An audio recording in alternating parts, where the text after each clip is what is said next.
मुलगी. पत्नी. जर आपल्या आईवडिलांची सेवा करण्याची जबाबदारी आणि अधिकार जर मुलीवर असला असता तर.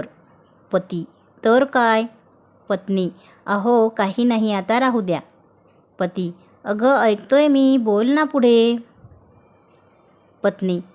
जर आईवडिलांची सेवा करण्याचा हक्क मुलींना दिला असता तर या देशात वृद्धाश्रम नावाचा शब्दच संपुष्टात आला नसता. पती. का? पत्नी. कारण या देशात एकही वृद्धाश्रम राहिला नसता. पती. एकदम चूक. पत्नी. चूक कोणाची? पती. प्रत्येक मुलीची. पत्नी. ते कसे? पती. अगं काही नाही, राहू दे ना आता.